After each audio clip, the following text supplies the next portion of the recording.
बिस्मिल्लाहिर्रहमानिर्रहीम। अल्लाह के नाम से शुरू करती हूँ जो बड़ा मेहरबान नहायत रहम वाला है। अस्सलामुअलैकुम वरहमतुल्लाहि वबरकातुहू। व्यूअर्स, मैं अपने चैनल वजीफ़ा इन उर्दू में आपको खुशामदीद कहती हूँ। आज मैं आपके लिए जो वजीफ़ा लेके आई हूँ ये एक बहुत ही ताकतवर अमल है जो आपकी हर जायज़ हाजत के लिए है। इंशाअल्लाह बेहद मौसर साबित होगा। और ये वजीफ़ा कुरान पाक की एक ऐसी सूरत पर मुश्तमिल है जिसकी फ़जीलत बेशुमार अहादीस में भी बयान हुई है। अब आपने रात को या दिन में किसी भी वक्त जो नफल नमाज का टाइम होता है उस वक्त आपने बावज़ू हालत में सुकून और तवज्जो के साथ इस अमल को करना है। और ये जो कुरान पाक की सूरह जिसका मैंने ज़िक्र किया है ये है सूरह इखलास। आप भी जानते होंगे सूरह इखलास की फ़जीलत, और इसको पढ़कर अपने रब से कुर्बत भी हासिल होती है और इसके अलावा हमारी हाजात भी कबूल होती हैं। और सूरह इखलास जो है इसको पढ़ना है और इसके साथ साथ नफल नमाज भी अदा करने हैं। तरीका मैं आपको आगे बताती हूँ कि किस तरह से आपने वजीफ़े को करना है। याद रखें कि कुरान पाक की ये जो सूरह इखलास है ये कुरान का खुलासा कहलाती है और इसको पढ़ने से दिल को सुकून भी मिलता है, ईमान को ताकत मिलती है और रिज़्क में भी बरकत होती है। अब आपने तरीका वजीफ़े का नोट करें कि किस तरह से इसको पढ़ना है। कि सबसे पहले तो बावज़ू होने का मैंने आपको बता दिया।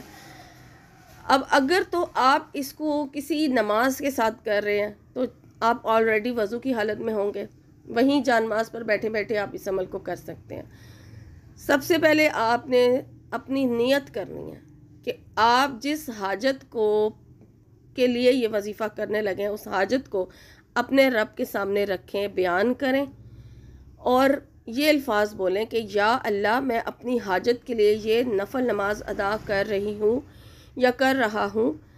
और उसके बाद फिर आपने नफल नमाज जो नियत की जाती है वो करके आपने नमाज अदा करनी है। अब पहली रकात जब आप सूरह फातिहा पढ़ेंगे तो सूरह फातिहा की पहली रकात में रकात यानी फातिहा के बाद आपने सूरह इखलास को 3 मरतबा पढ़ना है और दूसरी रकात में भी इसी तरह से आपने सूरह इखलास को 3 मरतबा ही पढ़ना है सूरह फातिहा के बाद। और फिर जब आप सलाम फेर लें, नफल नमाज आपकी मुकम्मल हो गई है, तो उसके बाद फिर आपने सूरह इखलास को पढ़ना है। हर बार बिस्मिल्लाह पढ़ेंगे तो ज़्यादा बेहतर होगा। अगर आप हर बार नहीं पढ़ रहे तो सूरह इखलास जो है वो आपने पढ़नी है बहरहाल 313 मरतबा।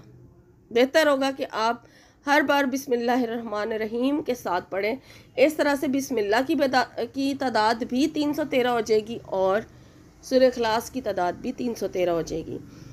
आपने 313 मरतबा सूरह इखलास पढ़नी है और इससे पहले आप दुरूद शरीफ ज़रूर पढ़ लीजिएगा। चाहे नफल नमाज अदा करने से पहले पढ़ लें 11 मरतबा दुरूद शरीफ, चाहे नफल नमाज अदा करने के बाद दुरूद शरीफ पढ़ लें 11 मरतबा, और उसके बाद 313 मरतबा आपने सूरह इखलास पढ़नी है। और बहुत ही यकीन के साथ, कामिल यकीन और पुख्ता ईमान के साथ आपने ये अमल करना है। और आपकी नीयत जल्दी हासिल करने की नहीं होनी चाहिए बल्कि सब्र और इस्तिकामत के साथ इस वजीफ़े को करें और इंशाल्लाह ये अमल करने से आपकी दुआ हो या दुआएं हो वो ज़रूर कबूल होंगी।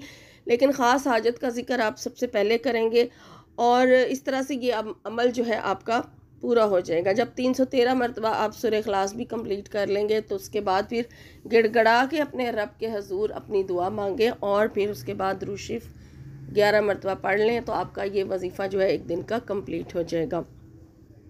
अब यहाँ पे नोट करने वाली चीज़ ये है कि पहले दिन जिस टाइम पर आपने इस अमल को किया फिर बाकी दिन भी उसी टाइम पर आपने ये अमल करना है। जगह का कोई मसला नहीं है, जगह आप की चेंज हो, अगर आप एक ही जगह बैठ के करेंगे तो वो आपकी मर्ज़ी है।